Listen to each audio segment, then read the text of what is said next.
Triple X turning criminals. Don't keep your hand at his feet and you. All jokes aside, my business Sparta. She'll ride or die. Yeah, this is Sparta. You a long way from the average dude. Main nigga stars my division. Suited up, had to cut the tie. Only one nigga can win. The only cop is me, myself, and I don't have no idols, I'm a god. Looking at myself and I'm straight. I don't need no goddamn applause. Going hard, nigga, on the way. A rock star. Hello, everybody. Welcome to the David and Nino's podcast. I'm David. Nino. And that was All the Don's latest hit, Rockstar. Make sure y'all go out and get it. It's really hot. And shout out to my main man, Clint, his manager. Keep on grinding. We love the music that you pumping out. And like we told you earlier, all we play is All the Don's music on this station. So make sure y'all check him out. And shout out to all our listeners everywhere. We getting emails and texts from everywhere. So thank you. And I don't want to miss nobody, especially all the ladies from everywhere that's texting in and saying how much they like our show. We love you. We really appreciate it. And keep following us. Subscribe and follow everybody. Thank you so much. Today we want to talk about what we've been talking about earlier with our series on how to empower the community and how to make a change for the better in the community. And today we want to talk about something that be plaguing the community, and we want to see if there's some way we could solve it. And that's and this is the thing we're talking about, is how we like to put each other down and not uplift each other. We look for the negative in everything. When somebody come tell us, hey, they did something good or maybe got a promotion on the job, we seem to envy that person and not be happy for them. We tell them to their face we happy for them, but a lot of times we go behind their back and we say negative things about them, whatever it may be. It seems that we could never, ever say good things about each other and really mean it and try to help each other, pull together like other people do. It seems like we're always fighting against each other. And we want to find out why is that. And that's one of the things that we would say if we could ever find the reason why and solve it, that would empower our community. Nino, what do you think about this? Well, I think like this. I would go with Michael Jackson. Great song. Man gotta look himself in the mirror. Before, we always start out looking at everybody else and saying that they don't do us right. Black people are my brothers. We got to look at each other because we are the first ones to critique and knock each other down from things from like, if you need to do something like a favor. Listen, when you do something for somebody sometimes, don't always look for a handout.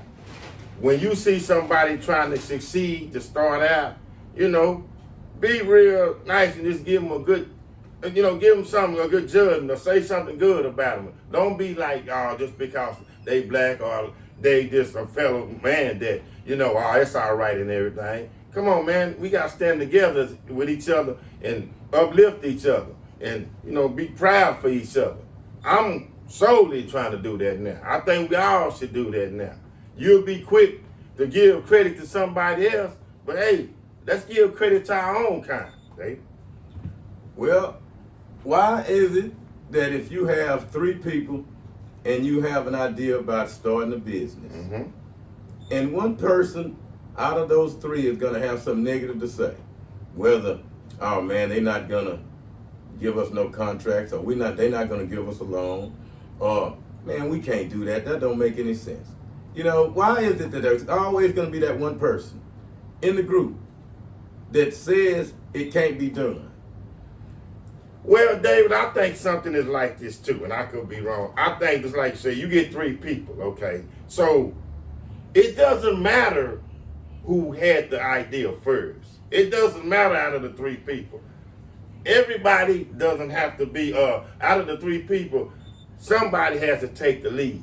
Don't get mad, my brother, just because, say, out of all our three, the one made the decision, this is how we go, And instead of going against it or going against the grain, let's just work together. We got enough trying to succeed and make it about worrying about, well, he made the decision, so I feel like because I didn't make the decision, I'm not getting a fair shake on it. No, that's not right.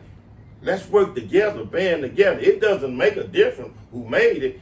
If we doing good and we trying to construct something, that's all it should, that's how it should go down. That's what I think. Well, it seems like we have a bunch of people that's followers, Mm-hmm.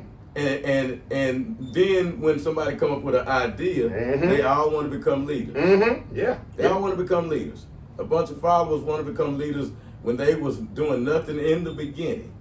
And someone bring them a good idea, and now they wants to take the idea and change it up and say how we should do this and that. And in the end, nothing gets done. Nothing gets done. Because you got to look at it like this too. If you want to do that, then why you just didn't initiate with your plan?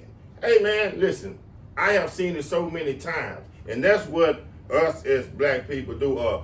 We trying to get together and do something. Let's just stay together, man. It doesn't matter who bring up the plan. Let's just do the plan and let's get a solution and conclusion, and let the plan materialize, and let's build to help the plan to succeed. Yeah, that's easy to say. And we know a lot of people have said that Mm-hmm. before us. Mm-hmm. And so that is not the solution. For some reason, because we know that has been thought of. Mm-hmm. That has been thought of. So it's got to be something deeper on why it's only prevalent in one community. The distrust, Mm-hmm. the envy, and the jealousy. It's only in one community. I don't care what other people may say, because we are quick to say, oh, it happens to everybody. Let's be serious and look at our situation there, where we see other people, other communities that have economic things. It's like, for instance, they have banks, they have shopping malls, they have drugstores that's owned by them, whether it's in the Chinese community, the Asians, the Hispanics. Everybody have some type of enterprise that their community operates, except for one. And that's one community that is only consumers, and that's us. And this is what we're trying to find out. Why is it, with all of our brilliant people, and we have some of the best minds in the world, we can't figure out this one simple thing? Why we, as a community, can't empower ourselves economically?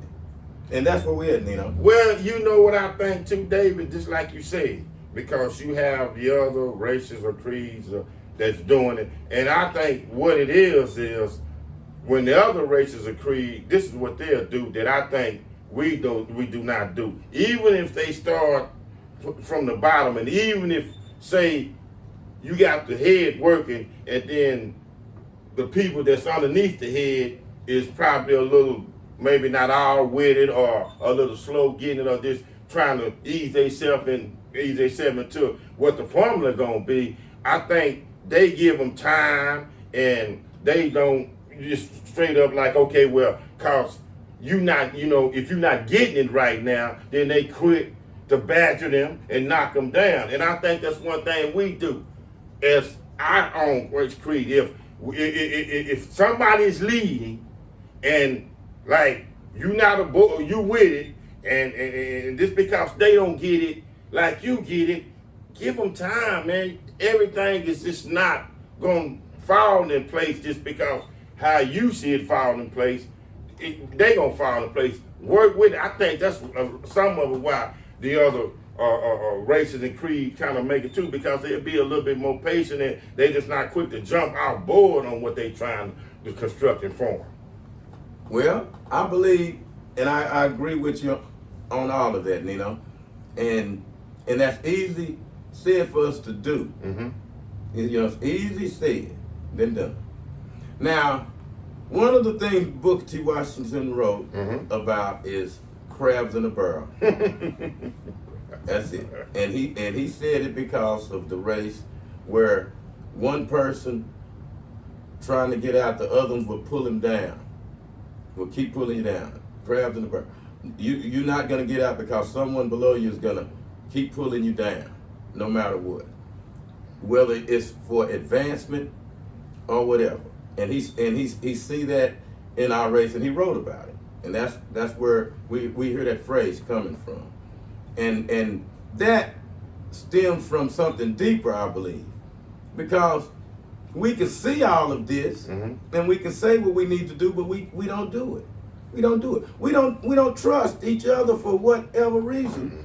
And that is one of the serious problems here, is where the distrust comes from.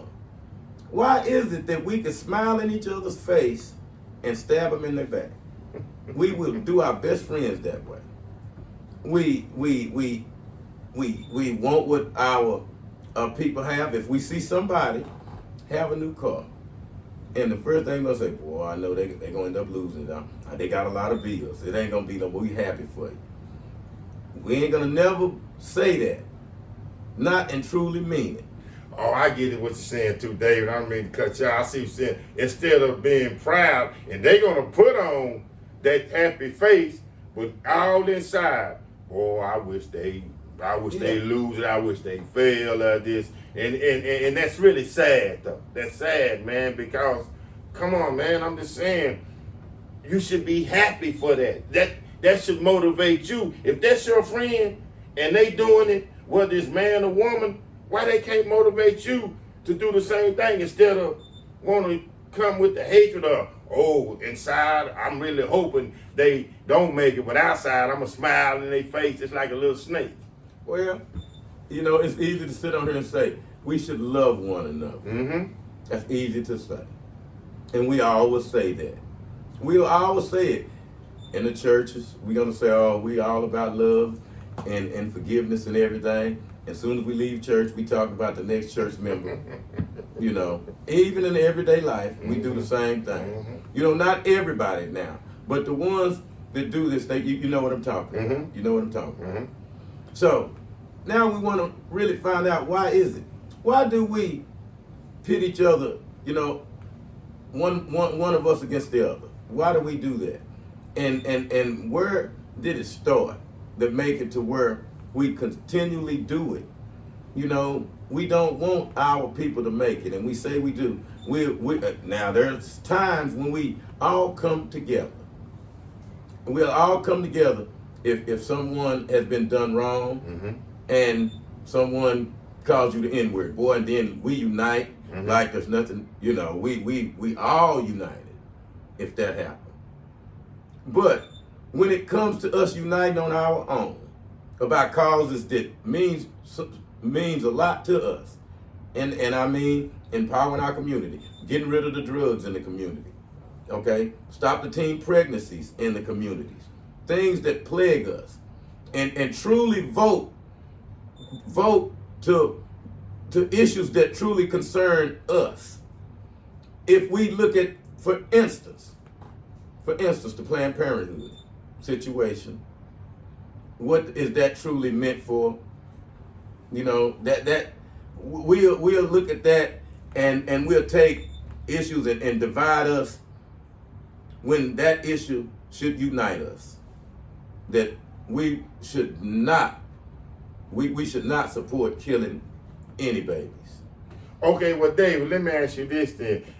Could it be simply because, why you say it always divide us, because what is seen through the airways, what is seen through the slogans, how it's programmed, like, okay, you supposed to separate from each other. Instead of closing the gap, you widening the hatred, you widening the majority. And so now you just keep it, so you keep it going because, you, like I say, you see it in the airwaves, you see it on the news, you see the slogans. Yeah.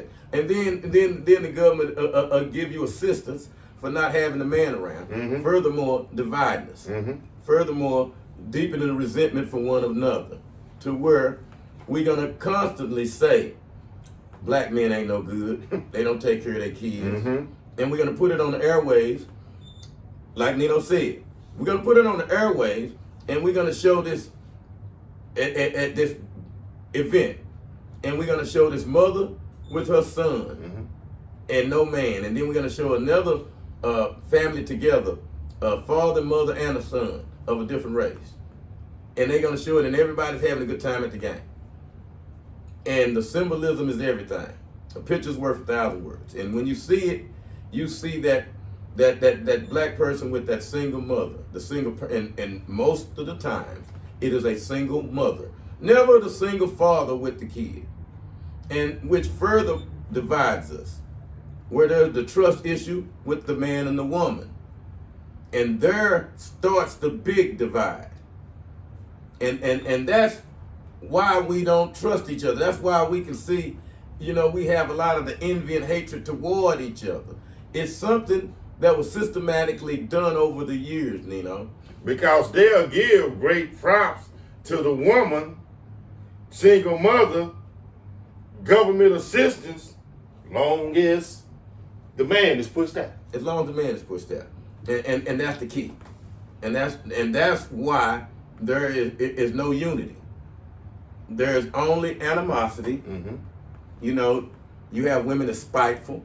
It breeds all of that, and they spiteful because the man is gone. But it's geared toward the man being gone, so you can get these few little dollar subsidies, which keep you in poverty, but it give you some money to try to fight for, make you think you are fighting to save income, which is keeping you below the poverty level, and you're not advancing, and you're teaching it to your kids. You know what, Dave? You sure right. Because I was at work and I was listening to something, a little trivia or something, and this man straight up was just trying to be nice to this lady. He met her. He said, "Hey, we've been kind of socialized a little bit. We've been talking on the phone. We've been getting to know each other. I feel a little comfortable with you. I think we can take this somewhere. I would like to take you to Miami Beach." Her reply, "Miami Beach? That money you gave me, Miami Beach, I could be paying a bill on." The man said, "I was just trying to be nice, Oh, I can't do nothing with no Miami Beach. If you want to be nice to me, pay some bills." Mm-hmm. Yeah. See, we always looking for something, for whatever we do, that should be done out of the goodness of your heart. Mm-hmm. We want to be paid for it. Only when we're dealing with each other. Mm-hmm. Mm-hmm. We are quick to show generosity to other people that don't look like us. Be quick to help, to show service to them, gladly. A kind word about them. Especially, and this is what I see with us. If one of us is talking bad about another race of people, there is somebody that's going to tell that person, "Hey, wait a minute. Now, you wrong about what you're saying about them." They're going to stick up for them. I know where you're going. But let it be, we talking about one of us. Nobody's going to stick up for him. Everybody's going to join in and cut him down. They ain't going to lift him up. Nobody's going to be there to defend him. And as bad as we want to say we don't do that and don't see it, we see it. I know I see it a lot. I see it. And I wonder, do we see what we're actually doing to each other, and understanding this is the reason why we can't succeed and have any economic power? We talk about voting, coming together to vote, and everybody want us to vote one way or the other, without even explaining to us what the issues are. Furthermore, dividing us, because then, nobody is truly understanding what's at stake. They don't understand the power of voting and not voting. We don't understand how to use our power that we have, and that's why we divide. And it's gonna stay that way. I don't understand how we as smart people can't see it. As soon as somebody come up and say something smart, there's quick for another person to come and tear him down. Mm-hmm. You know, we can't even treat our people honestly when we're dealing with them. Just like Nino said, if I want you to do something for me, you know, I'm expecting to be paid. If you ask me to do something, and if you don't, as soon as I do it, I'm going to go talk about you to somebody else. About don't do nothing for him. Because, boy, he cheap, you know. Yeah, you got a point on there, because you can see a person down on their luck, which means they don't have a job. You can have a job. Okay, first thing you criticize them.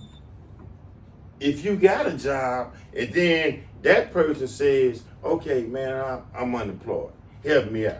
Oh, no, I'm not going to get you no job. You're not going to destroy my reputation. Destroy your reputation? Man, you talked about the man like a dog, but then when he come ask you for a job, then you be the first one to cut him down. But this is our people. This is our people. This is our people. I done been there. I done asked that. I've been down on my luck. They say, hey, man, I need a job. And, no, but I also have been talked about because I ain't got no job. But then you don't want to do nothing to help me to better myself and get a job. Well, we always think we better than each other. Never better than the other people. But better than each other. Oh, yeah. Oh, man, we quick to join in, and when the other people are criticizing the less fortunate, and that's a lot of us, and they don't realize he's criticizing you also. Mm-hmm. Mm-hmm. You know, we ride around in our neighborhoods and we see people on the streets, and we quick to say, see, you know, that's the reason he ain't nothing but a drug addict. That's where he need to be. He need to get off his butt. He need to get a job. Never to have any sympathy in your heart and wonder what have that man went through, because it's tough out here, and we look at it just because we persevered some kind of way that person should. Never thinking that you should treat others the way you would want others to treat you in your community. In your community. But we quick to treat the other people like that. We done went past a brother on the streets begging, only to give money to somebody else who's begging that didn't look like him. Mm-hmm. I'm talking about it's one of the sad things, and we don't even consider why. We don't even consider the message when we see the rap music, when we see the commercials, when we see all of these things that programming us to be divided against each other. And it's only a message designed for us. When they'll show an interracial couple on TV, that is a divisive message toward us. Because if you look at it, it's always a black and white interracial couple. You know, and that's one of the things we should consider. That's the keynotes. Yes. Why is it we keep dividing us, and we quick to want to defend it? You know, we're not taking the time to consider why. When you're seeing it on TV, you know, you should say, well, let's see some other interracial couples from other races together with, you know, us or whatever, and then you would understand, hey, this is a fair thing going on, not just a direct message to divide one particular group of people. And the media is a big part of that when they show that, and we don't even see it. You know, they dividing us and making us hate each other right before our face.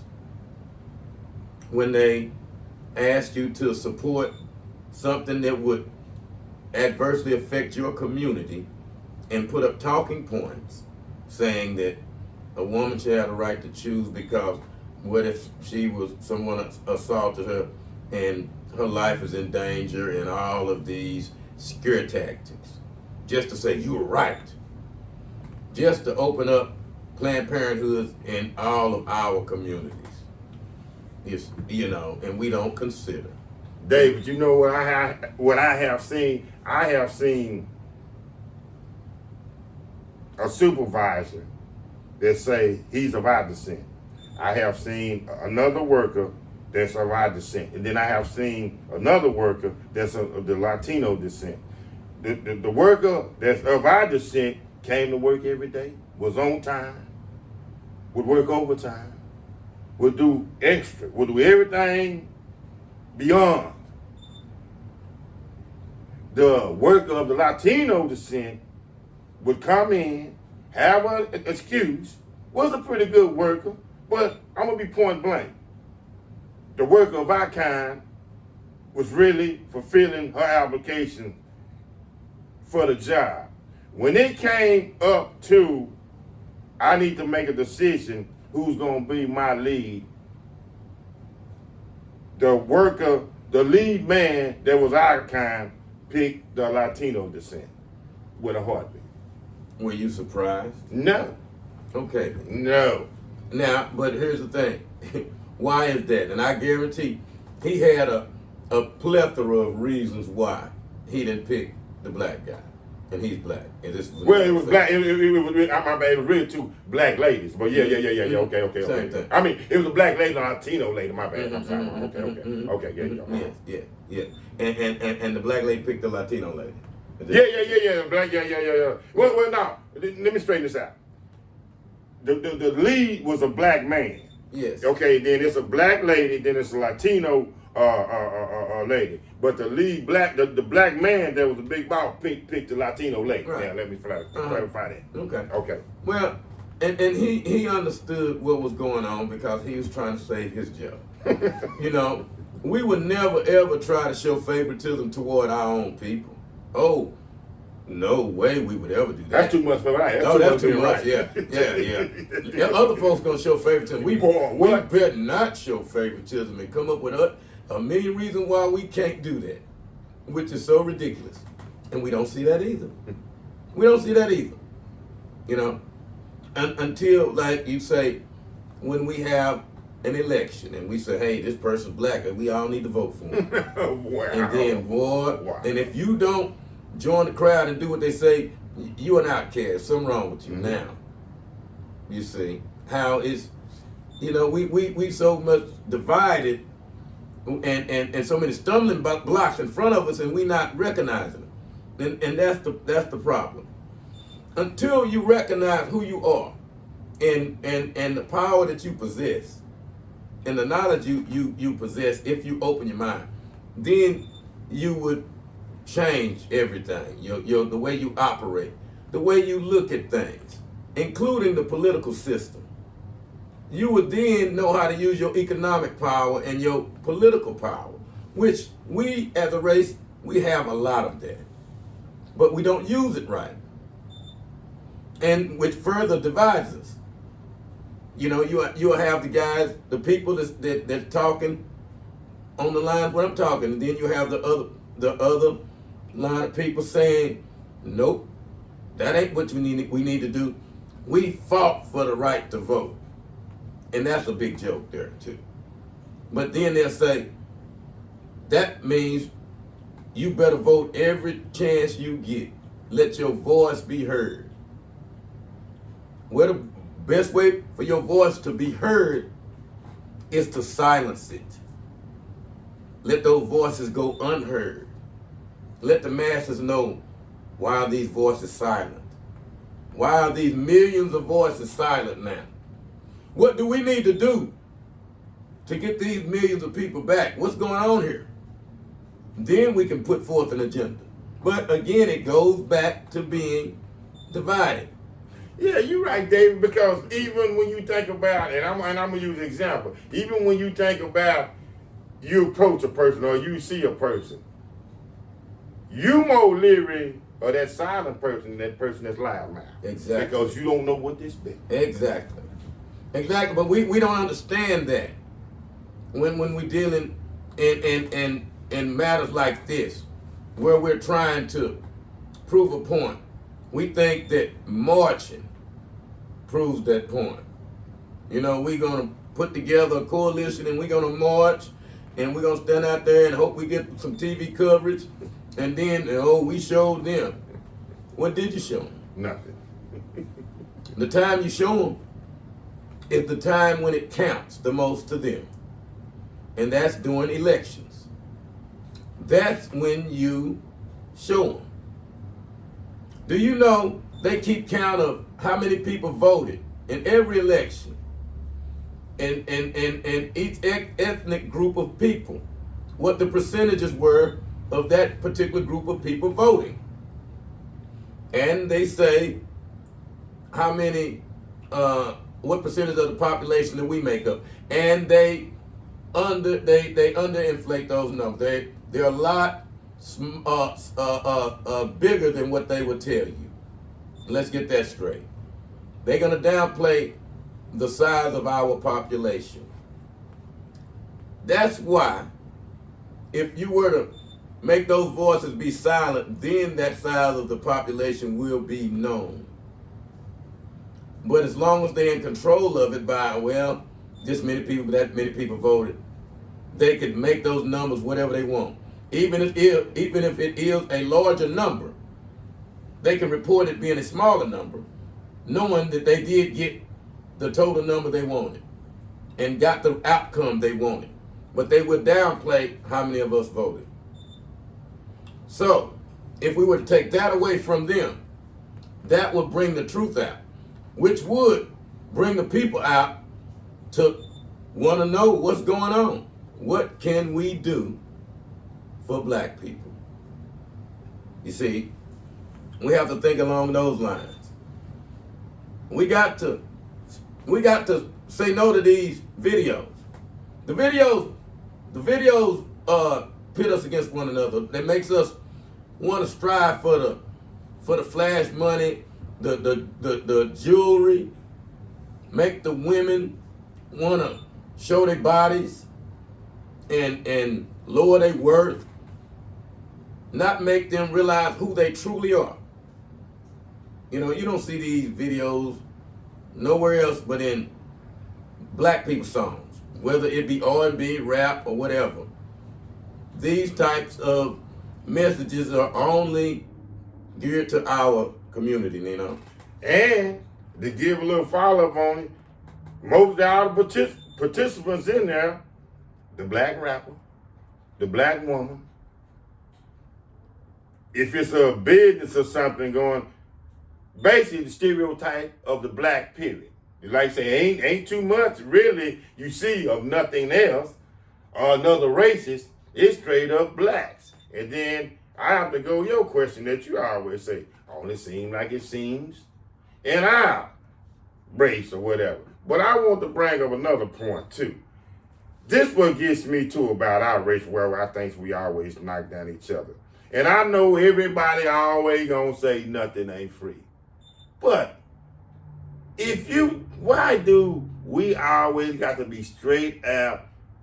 If we do something for each other, it got to be a certain, it has to be a certain piece of money, a certain dollar bill that you have to get for doing that. I'm talking about even it's a 5-minute job. I'm talking about even this running maybe somebody to the store. Oh, well, you got a tank full of gas, but you still want me to give you $20. Not the principle that you got the tank full of gas. It just not knowing that you got a tank full of gas. You know that, but it just with the principle. That's how you is. So that was always getting me too. I know nothing is free, but why we can't just do something for each other without always expecting, give me something, give me.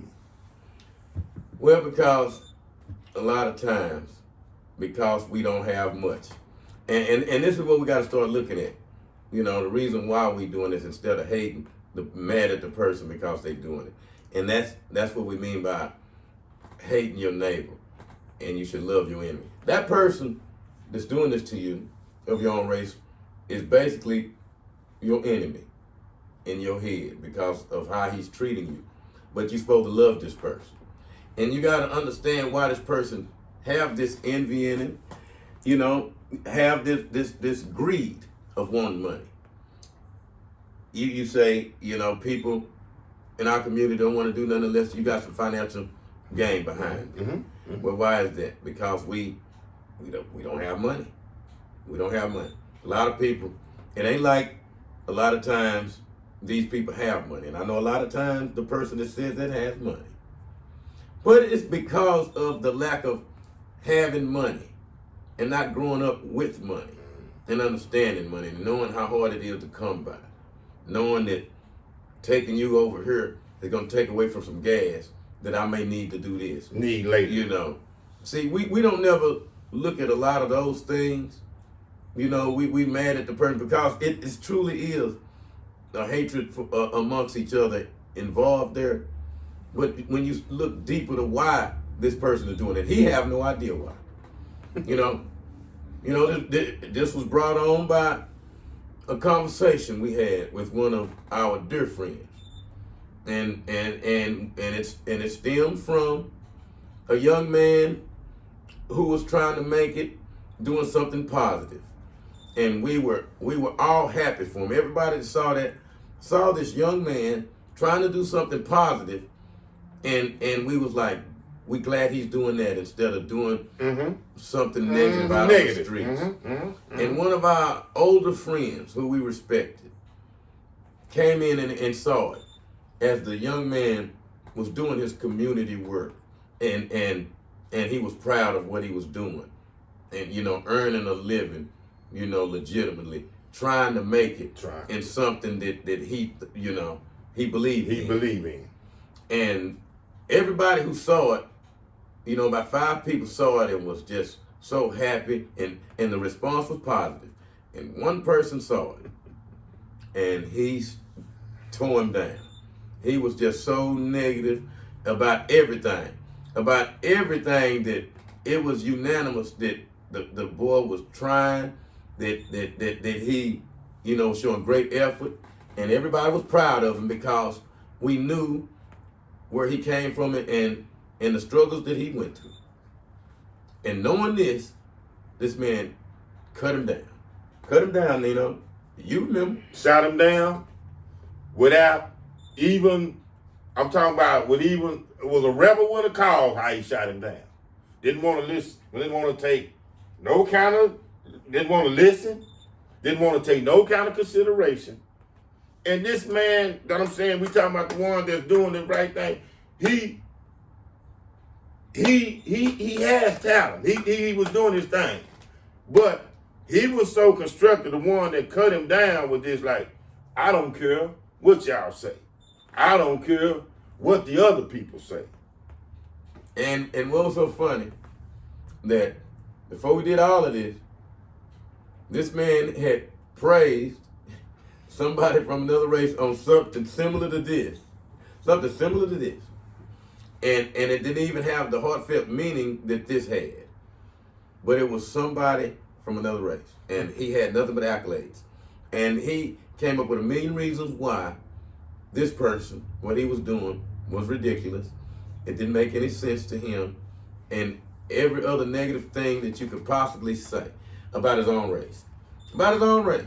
An older person saying this about a younger person. And this is an older man who you would think had empathy, would have some type of pride. Would be proud. Seeing something like that. Would be proud of seeing something like that, yes. And it made us wonder, why is that if we see someone doing good, we want to pull him down? Why does this crab in the barrel affects only us? Why is it a syndrome that we have? No matter who it is. And another example, whether you want to say it or not, all of us is looking for a train wreck with Puff Daddy. And he's one of us. But the media putting everything out there, making him look terrible. In which, he possibly is. But all of us is looking, everybody saying bad things. If this was somebody else, they wouldn't allow that type of talk going on about this bad person, even though he's a bad person. And what I'm saying about that is this: we quick to condemn our people and to talk bad about them, to no matter what race we talking about them to. We don't never give our people no benefit of the doubt, and I'm not talking about the Puff Daddy situation. I'm just saying in our encounters with each other. We judge each other because we may have a better job than somebody, so we doing better than them, so therefore we better than them. You know, sometimes we ignore them. We don't even acknowledge a person if he's not dressed a certain way. Instead of happy to see him, the way other people is, to want to uplift him. You're so right, David, because I'm going to say this again, and this is a point that's out there. We're going to knock down each other. Brett Favre, the welfare scams in that poorest state of Mississippi, poorest, poverty. Brett Favre, legendary Hall of Famer, welfare scam. I don't see no blacks chiming in on him real serious, thunderous or nothing.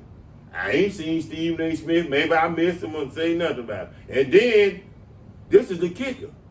Then Brett Favre double back. Oh, well, I have Parkinson's disease. Yeah. Yeah, so that makes everything okay. So forget about what I did. Forget about the terrible things I did. You know, one of the things that also bothers me, you know, because, you know, I'm you. This is, I'm black. And it's a black thing here. That bothers me. It's that we are quick to dismiss atrocities that happen to our people. We quick to say, oh, that was in the past, I don't want to talk about it. We quick to not even want to know our history. You know? And that is a travesty. Because if you don't know where you came from, you have no idea. You don't know where you came from, you don't know where you're going. You have no idea. No idea. You know, I done heard people say it's worse now than it was in the 60s, you know. And this is what they're saying. You know, a lot of people say that. You know. And we never look back at the things we've been through, where we came from, who we actually are. Never. When it's brought up, we are quick to shoot it down. We don't need nobody else to shoot it down. We quick to say, oh, look at him, there he go. He want to talk about all that slavery. Look at him, man. That's in the past. You can't worry about that. You know, and that's one of the worst things we could do. You know, not even rethink ourselves to see actually how we are in this predicament. We are the only race of people that the phrase crab in the barrel was applied to. That when one of us try to make it, there's somebody going beneath us is to pull us back down with them. You know, that's what Booker T. Washington said, you know. And when you look at this is true today. This is true today. You know, and we say, you know, we need to do this, we need to do that. But we until you know why this is happening, you can't solve this problem. We quick to try to throw out solutions on a problem that is on the surface and not the root cause of the problem. Sure, on the surface it's like, hey man, y'all stop acting like that, and we pull together and do that.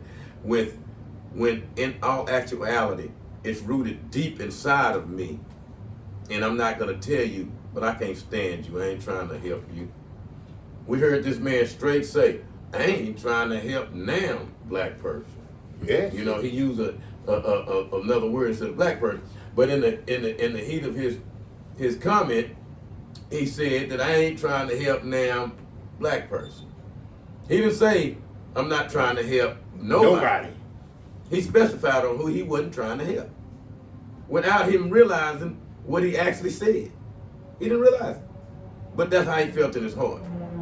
And that's how a lot of people feel in their heart. They're not trying to help now, black person. And this is a black person talking. Mm-hmm. Whereas you see a million white people want to help black people for some reason or other. And I'm not getting into that right now. I'm just wondering why we won't do that. You know, I can recall an incident where I needed some help changing the tire. You know, I was in a bad situation in a bad place. And I was struggling to change the tire, which, you know, hopefully I would have ended up doing anyway. But at this point, it was in a dark situation and I was having some problems. I was passed by several black people, you know, several black people. And you know who stopped? A white person stopped, and he had a kid with him, a young kid. He stopped and actually changed my tire for me. You know, he seen I was struggling, and he got down there, and he helped with his kid there, and didn't want anything in return. Me, wanting to reward the man and give him something for the help, reached in my pocket to give him some money, and he told me no. You know, that's okay, man. You know, you was in a bad spot, and I see you needed some help. But I was passed over by so many of my own people, you know. I got a point like that too. I remember something similar like that, but I didn't have a flat, but my car had stalled out and I was stranded. So I'm already kind of bugged out about it, stressed out. So I just commenced to walking. So at this point, I'm just so frustrated, I don't know what to do. Call, nobody picked up, no answer. So I got to figure I got to do something. So I just started walking. My kind passing by. I'm raising on my hand, stop. Because at that point I was there. Please stop. I was with the pain. Please stop. Somebody stop. Nobody stopped. White man stopped, and this white lady stopped. Come in. I say, hey, I'm not trying to be, too far, but my car stopped. I'm sorry, I just really need some. I got a long walk. Put me in the car. We'll take you home. Are you hungry? We'll stop and get you something. Not trying to just drag this out, but I see what was said about that. Again, not my own kind, somebody else of the other kind here. I offer them money. Oh no, we don't need that. We just gonna take you home. Took me home. But I'm talking about was even willing to stop and give me roughage, food. That's what I'm saying. That's what they do. Well, we still hadn't found out why. We were quick to help everybody else, quick to praise everybody else, and quick to put us down. Mm-hmm. We hadn't even talked about the man-woman aspect on how the woman is pitted against the man, which makes the woman have animosity toward the man. When we fill in jobs, you see, they want a minority, and then they're gonna hire one of them, and then they're gonna hire a minority, they're gonna hire a woman. Now, in the mix of this, the black man done got passed over 3 or 4 times because now the minority he fighting for, he's in competition against is, an immigrant of some kind, mm-hmm. and a woman. Okay, so they knowing, well, we need to hire somebody black. Well, what we're gonna do? We're gonna hire that woman. They're gonna fill 2 categories there. We done hired the woman, and we done hired a minority, but we done left out the black man. So now that job should have went to the black man, went to the black woman, and it was done for a reason. And now the black man, I done had guys say they done went on job interviews and they seen a woman there with them. They know they ain't finna get the job because they quick to hire a black woman over a black man. And that brings furthermore division and animosity. That job that should have went to a black man went to a black woman. And the black man had been pushed furthermore out. And furthermore resentment. Furthermore division. Furthermore not trusting each other. If you're not trusting the woman not trusting the man, whoever raising the kid is teaching, don't trust the men. No, don't trust women, you see. Furthermore division. See that dynamic on how they pit the man and the woman against each other only in our community divides us, and we don't see it, we don't see how the government have did that over in the past years on splitting the families with their government incentives they give to the women to have the low-cost housings as long as they don't have a man around. They've done it for years. We've seen in the workplace where 2 people go in looking for a job, one person come out with the job. If it was 2 people was black and one was a woman, she's coming out with the job, the man's not.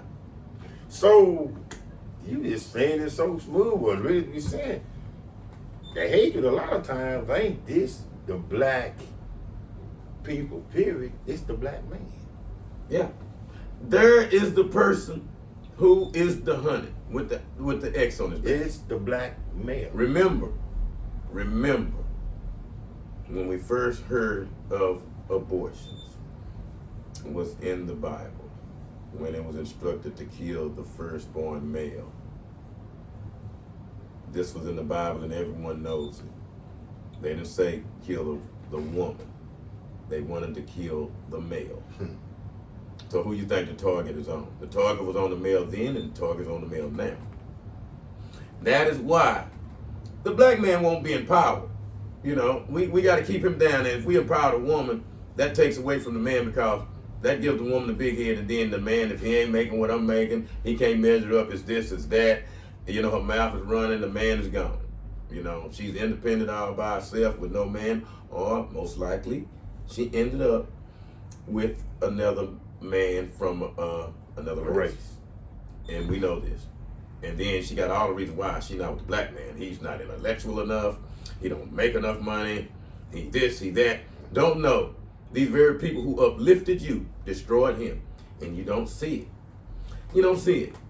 And that's one of the main reasons why there is so much distrust in our community.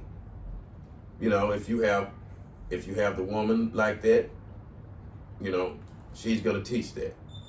She's gonna teach that, and it's gonna trickle down to that person teaching that until there's no distrust. That's why they saying that you could walk down different neighborhoods and you're gonna get stopped by somebody, you know, and they're gonna want to jump on you, where you from and all of that. But if a white person can walk down any neighborhood and won't nobody say nothing. But we have so much distrust that we will try to assault one of our own, trying to prove a point that we're some tough person, not knowing that is something that was breeded into us so long ago that we have to get it out of us. We can't look at ourselves as the enemy to each other.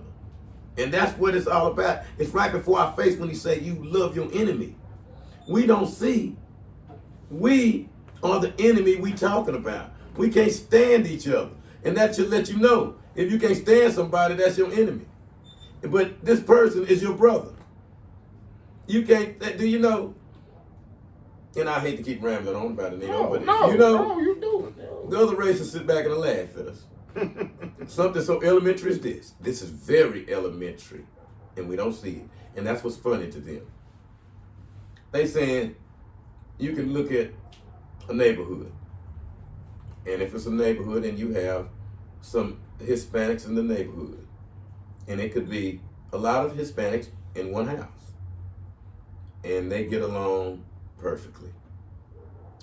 You can have another house where there are two black people in there and they're about to kill each other. Arguing over everything. Dave, so you said if you could have, or I know what you're saying, you can have 10 Hispanics in the house, and boy, you can hear a pin drop. 2 black people now, boy, cops is there every other day. Every other day in the neighborhood. Some type of domestic violence, arguing over the crazy stuff. And we don't even see it. We don't even see it. You know, and you try to talk about it, and a lot of times, these type of issues must be addressed. And if our people address them, we can stop them. But we won't address them because we don't see what the root causes to this is.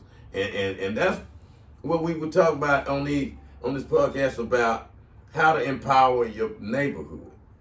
And we haven't figured it out because we won't come together and do the things that we need to do. We need to come together and silence our voices for an election cycle to make everybody take notice. We need to come together and stop shopping on these crazy days where they set for us Black Friday, Halloween, Thanksgiving. A lot of these these holidays that they have where we go broke on. We got to sit a few of them out. See, when you take your dollars away from people, you get their attention. That is why Black Wall Street got their attention. Black Wall Street would generate a lot of money. They couldn't get it. The money was kept in the community, which make you think. This community have a lot of money.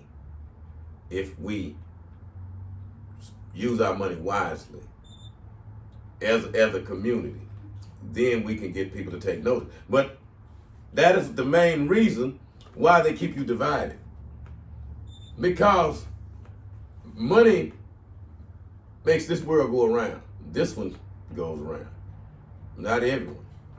But this financial engine here, go ahead, Nina. No, I'm just going to say, and I know I shouldn't bring this up but I'm going to stress another point where I believe we are so disrespectful amongst each other. I know it's that narrative. Hey, man, don't never let a woman bring you in between two partners. Or don't never let a woman bring you in between two friends. But this is on the courting side. I have seen man can bring his new lady friend around. His so-called friends, and they might be his friends. One of the friends has already a woman. He's talking to somebody else. Now, this man was never disrespectful who brought the lady around to when this man brought his woman around. Soon as this man bring around his new lady, the one, you know I'm going with, already trying to shoot at her. And I'm talking about boldly in his face. Well, you know, you're not supposed to covet, which we do. Right. We want what somebody else has. Yes. We feel if this guy got her, oh, I know I can get her from him. What is she doing with him? Especially if he somebody I know. You know, and I feel in my heart that I'm better than him, and that's why I just been saying, they ain't going back to, oh, I'm better than him. Hell, I think I look better. How the hell he got it found? Mm-hmm. Yeah, that's us. We're not going to feel good for our guy that, hey, man, you doing good. You got a beautiful young lady there, you know. And don't look at her through the eyes of lust, you see. See, we get all of these things from other people. We are guided by what we see on TV, which is put on TV to put stumbling blocks in our neighborhood, in our community. That type of stuff, when it puts in our head, when we see that type of woman, is she that fine? I'm going after. I don't care. You know, it's every man for themselves. His dog eat dog. They ain't married. See that type of stuff because you see it on the videos. You see that woman, even though this is your friend with her, in your mind, she fair game. She fair game because I see it on TV that way. Mm-hmm. You know, look at how she dressed. She looking at me or whatever. We're not even looking at her through the eyes of a person that would be a true friend to him. Mm-hmm. I don't see her that way. I see her as your lady. See, you know, it's easy to say that, but this hatred, envy, whatever you want to call it, Animosity, greed, you know, it's all there. We want what the other person have of our race. We're not going to covet somebody else's. But if we see somebody we know got something we think we should have, we going to want that. Even if we have to steal it from them, which you see a lot of stealing going on amongst people in our neighborhoods. And you would have people knowing who's doing the stealing and not stepping forth. Why not? Why won't we do that? Why are we so quick to not be honest in our community? We can't even answer that. And we can't always say, oh, because we scared of stepping forward. Come on. Why are we so quick to turn the blind eye to corruption in our community? Why? Why do we hate our people so much? Well, we won't even police our community or treat each other fairly or show compassion for us. Or, just like we said when we started, be happy if somebody's doing something. be happy. Why can't we do that? You know? And that's where we at here. We want everybody to kind of figure that out, and because if we can figure that out, that would be a start to cleaning up the community. You know, you gotta say, you know, why I don't never feel good when somebody do something good that I know. That I know. You know, why am I quick to hate it? Like when They look like me. Yeah. You know, and I'm gonna tell you, when I read about T.I. and Tiny, they won a $97 million judgment, $71 million judgment, right? And you know, a lot of people, instead of being happy for them, was mad. Already knocking them down. Yeah. Mad. Coming out and trying to out their dirty laundry. What they did, what T.I. done did, what Tiny done did, this and that. T.I. this, bringing up King in his situation, because he got a baby mama. Just be proud for that brother and his family, man. Why you can't be proud for him? And it's who look like T.I., who look like me, who look like Tiny, who look like you. Yeah, even in the LeBron James situation with his son. Shouldn't be no black people criticizing the fact that LeBron James used his influence to get his son in there. Right. You know, they want to pin the narrative that he screwed over a black person to do that. You see, that's what they want us to galvanize hatred toward LeBron for that. Instead of saying, man, I wish, you know, I could do that for my son. Absolutely. You know, I wish I could do that. Let's look at the good part of it. You know, you can find negative stuff in anything and try to put that out there to overshadow, you know, the goodness of it, what happened. You know, a great story was this man did everything in his power to get his son in the pros. Everything in his power. That's a great story to show the love of a daddy. You know, but we're going to, see, his son didn't deserve it. He couldn't do this. He couldn't do that. You know, all the time wishing, damn, I wish, you know, my daddy could do that for me. You know, but we hoping he fail instead of hoping the man succeed. You know, we don't know why we can't feel good about us. David, you know what I see is some of the biggest racism. Well, I'm not gonna say that. I'm gonna say some of the biggest harshness. And it ain't black on white. It ain't black on Latino. It ain't black on Asians. It's black on black. Well, there's only black on black crime. That's where the phrase was coined. Black on black crime. And that took away the police brutality. That took that out of it. Because now we can talk about what y'all are doing to your own people. You know, look at what y'all doing in your neighborhood. You black people, and I'm just saying this is what white people are saying. Yeah. Y'all have hooked y'all own people on these drugs. We're not going to say that we gave the drugs out there, but you guys were dumb enough to hook your own people on this. You know, your people got hooked on this. You know, that's what they're saying. See, they wouldn't do that to their own people. There's no way. But we hate our own people so much, we will allow this type of cruelty to go on in our communities and not say a word and be so quiet. The guy's doing it right next door and you won't open your mouth for whatever reason. You ain't brave enough to do that, but yet you brave enough to put your people down when you want to talk. But you ain't brave to stand up against violence, not violence, but corruption on your doorstep. You know, we quick to turn a deaf ear. See, that shows the hatred we have for each other in our community. When we would let a person come in and do that, no matter who allowed them to do it, we tolerate it. And we tell our people, hey, that's none of your business. Furthermore, dividing us. You know, you can have one parent say, hey, you're supposed to tell when somebody doing it. Then you're going to have another parent tell them, hey, look, you better handle your business. Somebody do this, you do that, see?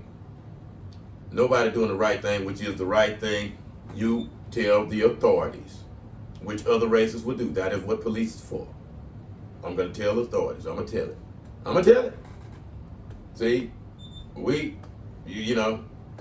from the not even that don't ask, don't tell. We just don't tell. We don't tell, which destroys us, which divides us. See, and I want our community to take hard looks at these tough issues of silence. Silence is not golden. Your mouth, you was given this voice for a reason. Why do you think Martin Luther King, Malcolm X, these people stood up? You know, Medgar Evers. The name goes on and on and on about black people who stood up in the face of injustice. Do you think you could sell drugs in Martin Luther King's neighborhood and get away with it? Do you think you could do it in Malcolm X's neighborhood and get away with it without him confronting you? Do you think they would just walk by and just say, hey man, he getting his money? Getting his money off of destroying his own people. He should be locked up. See? He deserves to be locked up if he's doing that. And we as a people, we supposed to stand up for that. We supposed to police our communities. We supposed to see if we see something wrong, we supposed to say something. We supposed to, as a community, say we see these kids walking around with their pants down, say something about it. Don't say, oh well, hell, it's mama this and not mama that. You know, unless you stand up in unity together about righteous stuff, nothing gets done. And that's what we say. We talk about how we got unity. We don't have unity because we need unity for the issues that concerns us most, that will give us the type of power we need. We need to make serious, bold stands on issues. And we're not willing to do. We're willing to go along and get along. And don't even see it. You know, we got some of the brightest politicians out there, up and comers. You know, I'm like, these people are brilliant. We got a congresswoman, Ms. Crockett, that is on the move. She's brilliant. She is very articulate. But we need these people really fighting for righteous causes for us. And they know they can't do that because they will not get the right votes to get into that office. So they got to compromise. They got to go along to get along. And that trickles down to our communities again. And this is something that we're going to have to stay on top of because we actually want to clean up the communities and to where we are productive and get rid of all the violence that's going on. Absolutely. All the teenage pregnancies, all the things, the roadblocks that's in our way of trusting each other and coming together, truly coming together, and not doing it artificially, which we do, just putting up a front. So we're gonna all have to rethink how we look at each other and why we act the way we do toward each other. There's a reason behind that. And we can't be quick to hate each other because of way we think and act toward each other, because a lot of times there was a phrase that was said by the most smartest person, smartest man that ever walked the earth. And he made the statement that forgive them, Father, for they know not what they do. And that's how you got to look at your brother. When you see him out there like that, you know, going against you and not understanding, you know, who we are together. He know not. And that could be me too. Mm-hmm. It could be all of us.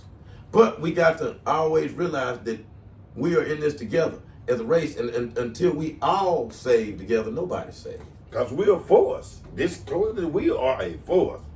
Black people are a force. If you think you've saved, do you think Thomas Jefferson was saved?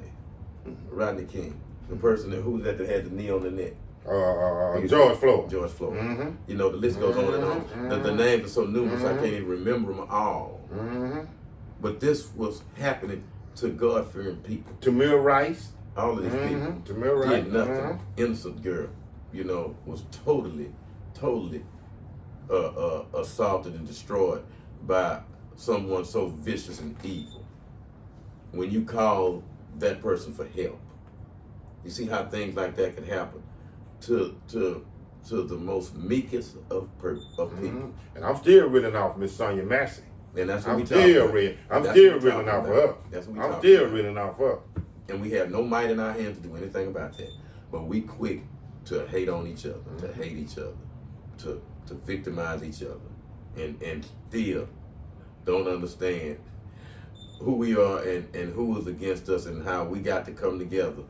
And the only way to do that is if we got to put away all them differences and think ourselves and understand. You got to understand what happened in the past so you can understand who you are. Our kids are not taught about slavery, and that is one of the biggest problems it is. I have nieces, I have nephews, know nothing of slavery, know nothing of slavery, know nothing. You see, not watching the horrific things that happen and to understand those of your relatives that this happened to. This is why you over here where you are now. These were your people. This is how they look at you. And then you can understand a lot of times when you get some prejudice done to you, you can understand it by you understanding because you know what happened. Mm-hmm. You know, Nino, I always was talking about, I would get mad when we had the people arguing for taking down all of those monuments of the past. All the Confederate monuments, all of those statues and that were put up and that people love so much, certain people. And when the people realize that's not a good look, because we already got the desired result from those people, we don't have to rub their noses in it. So they let some people think they starting to move it to let's take down the monuments, and they start taking some down. Erasing history right before your eyes. And you people were helping them. The black people was at the forefront of it. Had no idea what they were doing. Erasing history instead of leaving that history there so it can always be known. We have no idea the things that we do and the causes that we fight for. Don't know that was an organized effort by them to eradicate something that they wanted eradicated, and we were going to use you to do it. We're going to let the very people who were the victims erase their history, so we won't even know you were victims. So 30 years from now, nobody know why we still at the bottom of the list. We just going to think, hey, black folks lazy. They don't want to work. You know, they can't trust each other. See, this is so deep that it could go on and on, but I say each person have to look at this because this is something that needs to be stopped. It needs to be taught to your children.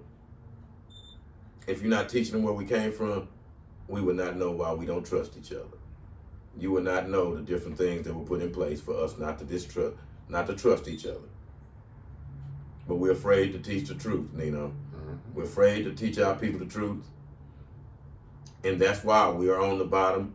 And that's why we don't trust each other. That's why there's no unity in the neighborhood. We're afraid to tell the truth. And the truth will make you free, but we will not do that. This is David. This is Nino.